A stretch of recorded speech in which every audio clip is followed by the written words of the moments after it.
में दादा दादी साथ में रहते थे, वो भी ताऊ के साथ चले गए हैं और उन तीनों अकेले रहते हैं। इसका भी काम छूटा है, मेरा भी छूटा है।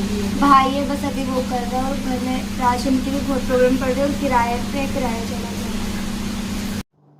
बाल श्रमिक निषेध दिवस नाबालिग बच्चों के लिए अभिशाप है।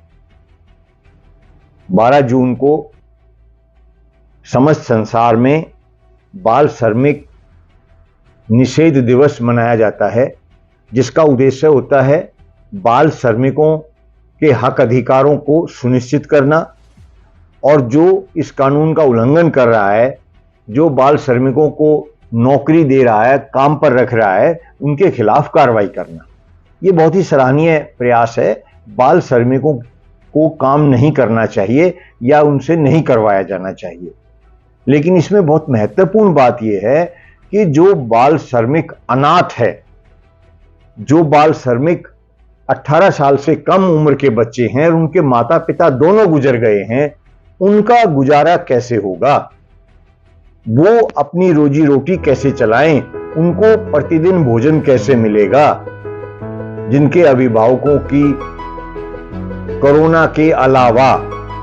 कोरोना में जिनके अभिभावकों की माता पिता की मृत्यु हुई है, उनको सरकार मदद दे रही है। ऐसा हमें लिख के दिया है कि कोरोना के दौरान जिन भी माता पिता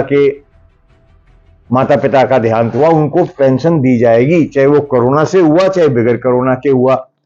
लेकिन हमारे पास ऐसा भी कई विषय हैं जिनमें कोरोना के दौरान मृत्यु हुई, उनकी घर पे इलाज नहीं मिला, अस्पताल में, घर पे मृत्यु हुई, अस्पताल ले गए, वहीं पर उनका अंतिम संस्कार कर दिया गया और उस पर लिख दिया गया सस्पेक्टेड, मतलब उसमें कोरोना जो है वो डिक्लेयर नहीं किया गया। ऐसे बच्चों के मैं बहुत दिन से प्रयास कर रहा था, तो 3 महीने के लिए 2-2 हजार रुपए तो आरंभ किए।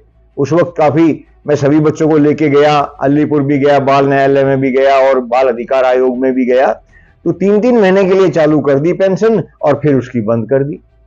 उनकी मृत्यु कोरोना के दौरान ही हुई थी। तो ये 2 विषय अलग अलग हैं। एक उन बच्चों का जो नाबालिग हैं और माता पिता का देहांत हो गया है, उनका गुजारा कैसे होगा। ये कानून जो है उनको उनकी रोजी रोटी की कैसे सुनिश्चित करेगा।